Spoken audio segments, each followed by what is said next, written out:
ಎಲ್ಲರಿಗೂ ಒಂದು ಬೇಸರ, ರಾಘವೇಂದ್ರ ಸೀರಿಯಲ್ ಪ್ರತಿದಿನ ಬರ್ತಾ ಇಲ್ಲ ಅಂತ. ಹೌದು, ಕೆಲವಿಷ್ಟು ಜನರಿಗೆ ಇನ್ನೂ ಸಹ ಗೊತ್ತೇ ಆಗಿಲ್ಲ ರಾಘವೇಂದ್ರ ಸೀರಿಯಲ್ ವೀಕೆಂಡ್ ಬರೋದು ಅಂತ. ತುಂಬ ಜನ ಏನು ಮಾಡ್ತಾರೆ, 9 ಗಂಟೆಗೆ ಕಾಯ್ತಾ ಇರ್ತಾರೆ. ಬಟ್ ಯಾಕೆ ಬರ್ತಿಲ್ಲ ಅಂತ ಅವ್ರಿಗೂ ಕೂಡ ಅರ್ಥ ಆಗ್ತಿರೋದಿಲ್ಲ. ಬಟ್ ಇದೀಗ ಟೈಮಿಂಗ್ಸ್ ಮತ್ತು ಶಿಫ್ಟನ್ನು ಬದಲಾಯಿಸಿದ್ದಾರೆ. ವೀಕೆಂಡ್ ಮಾತ್ರ ಬರೋದು, ಅಂದರೆ ಶನಿವಾರ ಮತ್ತು ಭಾನುವಾರ ಮಾತ್ರ ಬರೋದು. 6 ಗಂಟೆಯಿಂದ 7 ಗಂಟೆ 1 ಅವರ್ ಎಪಿಸೋಡ್ ಇರುತ್ತೆ ವೀಕೆಂಡ್ನಲ್ಲಿ. ಮಿಸ್ ಮಾಡದೆ 2 ದಿವಸ ಶನಿವಾರ ಮತ್ತು ಭಾನುವಾರ ನೋಡ್ಬೋದು. ಇನ್ನು ಸೋಮವಾರದಿಂದ ಶುಕ್ರವಾರ 9 ಗಂಟೆ ಟೈಮಿಂಗ್ಸ್ ಏನು ಬರ್ತಾ ಇತ್ತು ಮುಂಚೆ, ಆ ಒಂದು ಟೈಮಿಗೆ ಬೇರೆ ಧಾರಾವಾಹಿ ಬರುತ್ತೆ.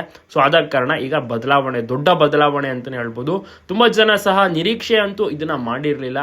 ಪ್ರತಿದಿನ ಎಲ್ಲರೂ ಕೂಡ ನೋಡಿ ಅಡಿಕ್ಟ್ ಆಗಿಬಿಟ್ಟಿದ್ರು, ಇಷ್ಟಪಟ್ಟು ಗಮನಿಸ್ತಾ ಇದ್ರು, ನೋಡ್ತಾ ಇದ್ರು, ಮೆಚ್ಚಿಕೊಂಡಿದ್ರು. ಬಟ್ ಧಾರಾವಾಹಿ ಟೈಮಿಂಗ್ಸ್ ಬದಲಾವಣೆ ದೊಡ್ಡ ಬದಲಾವಣೆ ಆಗಿರೋದು ಸಾಕಷ್ಟು ಅಭಿಮಾನಿಗಳು ಕೂಡ ಬೇಸರ ಆಗ್ತದೆ. ಸಾಕಷ್ಟು ಜನ ಕಮೆಂಟ್ಸ್ ಮೂಲಕ ತಿಳಿಸ್ತಾ ಇದ್ದಾರೆ, ಪ್ರತಿದಿನ ಪ್ರಸಾರ ಮಾಡಿ ದಯವಿಟ್ಟು ಪ್ಲೀಸ್ ಅಂತೆಲ್ಲ ರಿಕ್ವೆಸ್ಟ್ ಮಾಡ್ತಿದ್ದಾರೆ. ಅಷ್ಟರ ಮಟ್ಟಿಗೆ ಜನರು ಧಾರಾವಾಹಿನ ಹಚ್ಕೊಂಡ್ಬಿಟ್ಟಿದ್ರು, ಮಿಸ್ ಮಾಡ್ಕೋತಾ ಇದ್ದಾರೆ. ಈಗ ವೀಕೆಂಡ್ ತನಕ ಕಾಯಲೇಬೇಕು. ಸೊ ಹೀಗಾಗಿ ಇದೇ ಶನಿವಾರ ಭಾನುವಾರದಿಂದ ನೋಡಿ ತುಂಬಾನೇ ಹೊಸ ಹೊಸ ಟ್ವಿಸ್ಟ್ಗಳು ಸಹ ಬರ್ತಾ ಹೋಗುತ್ತೆ. 6 ರಿಂದ 7 ಗಂಟೆ ಅಂದರೆ 1 ಅವರ್ ಟೈಮಿಂಗ್ಸ್ ಇರುತ್ತೆ. ಮಿಸ್ ಮಾಡಿ ಎಲ್ಲರೂ ಕೂಡ ನೋಡಿ ಎಂಜಾಯ್ ಮಾಡ್ಬೋದು. ನಿಮಗೂ ಕೂಡ ಹೆಸರು ರಾಘವೇಂದ್ರ ಸೀರಿಯಲ್ ಮುಂದೆ ಅನಿಸಿಕೆ ಅಭಿಪ್ರಾಯವನ್ನು ತಪ್ಪದೆ ಕಮೆಂಟ್ ಮಾಡಿ, ಎಲ್ಲ ಕಡೆ ಶೇರ್ ಮಾಡಿ.